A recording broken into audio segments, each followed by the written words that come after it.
conoce el mercado. Es un galerista internacional de Colombia, con mucho crédito, experiencia y seriedad.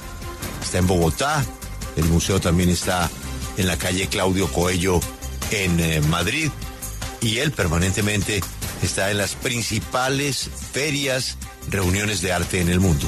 Por eso es una voz calificada. Luis Fernando, buenos días, bienvenido a la W. Julio, buenos días. Qué rico estar nuevamente en la W, y buenos días a la mesa de trabajo y a toda la audiencia. Don Luis Fernando, yo me imagino que para ustedes, los galeristas, para los marchands, los hombres que saben de comprar, de vender cuadros, esta jugada de Arabia Saudita les toma por sorpresa. ¿Y qué tanto daño hace? Pues Julio, yo creo que hace mucho daño. Yo creo que esto fue una aventura improvisada, muy desafortunada de Fernando Hijo.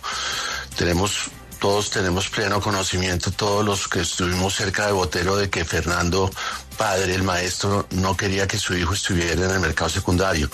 Y yo creo que este tipo de aventuras, por ejemplo, en el caso particular mío, yo tengo la misma escultura que salió al mercado en Dubái, que no entiendo por qué una escultura de un hombre desnudo se lleva a un lugar donde no compran desnudos.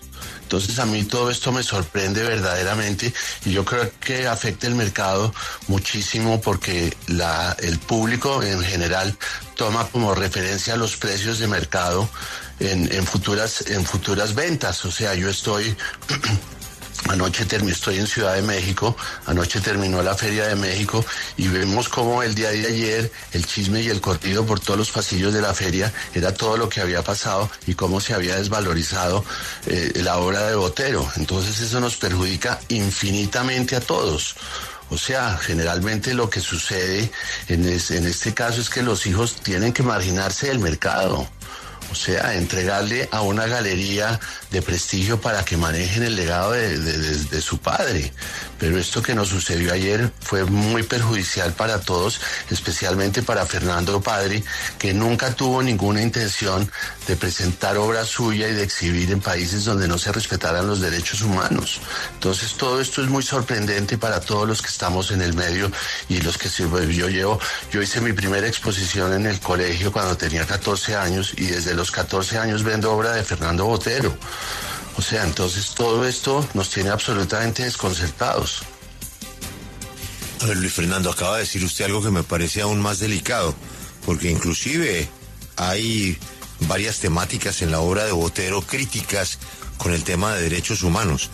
El maestro Botero en vida nunca quiso ir a Arabia Saudita por tema de irrespeto a los derechos humanos de ese país. Claro que sí, nunca quiso hacer nada, y no hacía acciones en países donde no se respetaran los derechos humanos. Luis Fernando, esto es una sorpresa que yo creo que los hijos en este momento son los que deben tomar una decisión en conjunto de cuáles son las acciones que se van a hacer, y no uno de los hijos independientemente haciendo acciones que no le convienen al mercado.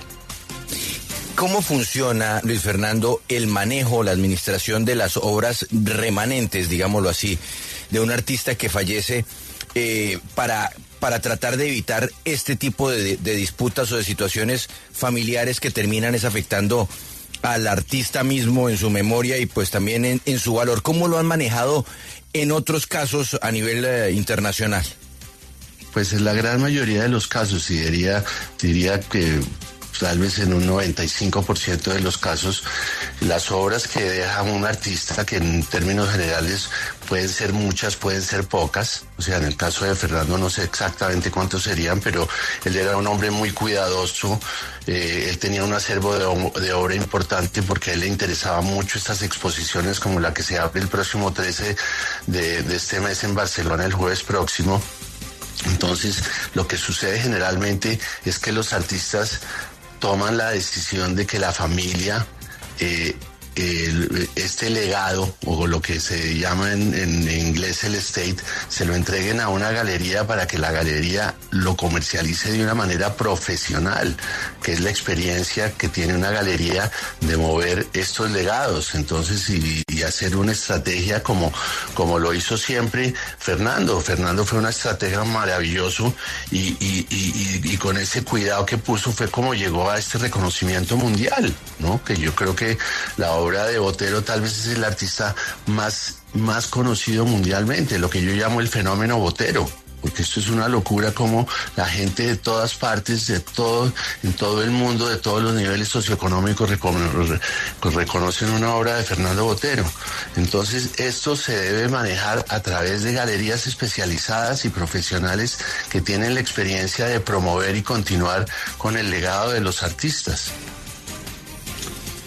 Y es muy importante hacerlo de esta manera, y yo creo que en el caso de Fernando Botero es muy importante que una galería internacional de primera línea entre a promover y a ofrecer y a vender la obra según las pautas que Fernando dejó, porque Fernando, pues todos sabíamos exactamente cómo era su voluntad. O sea, para él era muy importante la creación de una fundación, que las exposiciones se siguieran haciendo internacionalmente, pero yo creo que le faltó un poquito de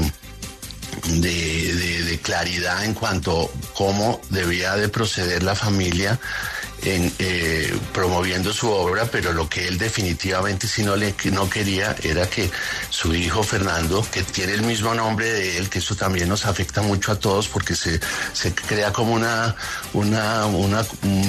nube ahí oscura de que no se sabe de dónde viene la obra, si viene del legado, si no viene del legado.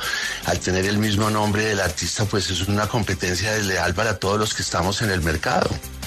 Entonces, de alguna manera, lo que se debería de hacer, y es lo que deben hacer los hijos, es entregarle este acervo de obra a una galería profesional para que lo mueva profesionalmente y no sucedan estas aventuras improvisadas que afectan muchísimo el mercado y nos afectan a todos los que llevamos tantísimos años protegiendo y promoviendo la obra del maestro. ¿A usted qué le sorprendió más? ¿El valor del cuadro? ¿Que una escultura no tuviera comprador? ¿O que estuviera en un catálogo con una camiseta de Mbappé? Pues yo creo que las tres conjuntamente, no sé cuál es peor. O sea, de alguna manera, pues no se me hubiera ocurrido llevar una escultura desnuda, de una figura desnuda a esto. Y de alguna manera, pues, o sea, si Fernando, el maestro, estuviera vivo, pues no hubiera permitido que este tipo de cosas sucedieran, ¿no? Yo sé que está la firma de Christie's por detrás de todo esto, pero es todo muy mal improvisado. El cuadro que se llevó al mercado, que se llevó a la subasta, era un cuadro que estuvo muchísimos años en oferta en el mercado, que Fernando lo compró, pero estuvo muchísimos años. Viene de una galería que trabajaba la obra de Fernando Botero no directamente, sino comprando obra del mercado secundario, y ese cuadro llevaba muchísimos, el cuadro de la mujer en rojo, llevaba muchísimos años en el mercado, y yo creo que Fernando lo compró por un precio más alto de lo que lo vendió en Dubái, en Riad. Eso no conviene de ninguna manera. Pues Luis Fernando, queríamos registrar su preocupación. Y es que se nos viene a la cabeza, el ejemplo es distinto. Aquí, por ejemplo, nos han confirmado que ni Lina ni Juan Carlos han estado de acuerdo ni han participado en estos mercados secundarios. Pero se nos viene a la cabeza el caso de Obregón, que terminó muy mal, por cuenta de lo mismo.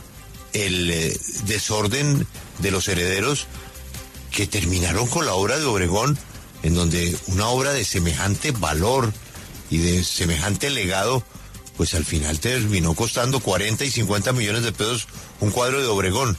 Y es lo que hay que evitar, ¿no, Luis Fernando? Sí, en el caso de Obregón fue un factor completamente diferente. Obregón no dejó un legado de obra muy importante, las obras que dejó Alejandro. Yo fui el último galerista de Alejandro. Cuando Alejandro falleció, yo era el galerista de él. y simplemente pues era una persona que tenía un manejo de su obra muy diferente a la que tenía Botero. Botero es un artista extraordinariamente riguroso, él tiene todo fotografiado, tiene todo algo organizado.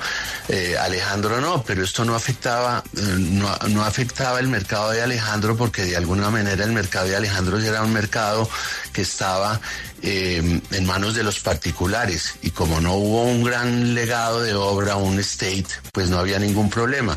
Ahí en ese entonces lo que hicimos Diego Obregón y yo fue entrar a regular el mercado, que es otra cosa que hay que hacer urgentemente en el mercado de Fernando Botero, y es entrar a certificar, para determinar cuáles son las obras originales y cuáles son falsas, o sea, cuáles no son hechas por el maestro, y esto ha creado un desorden también en el mercado de Fernando Botero, porque todavía no se ha definido quién, cómo y cuándo se va a hacer un proceso de certificación.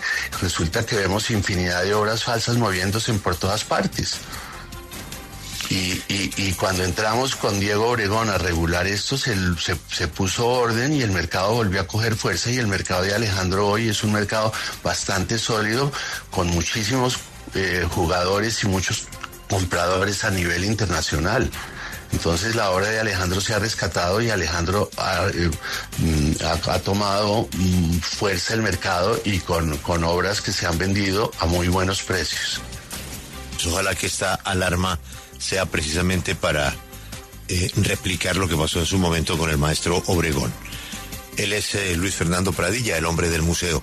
Luis Fernando, feliz mañana en México. Muchas gracias, Julio. Un abrazo para todos.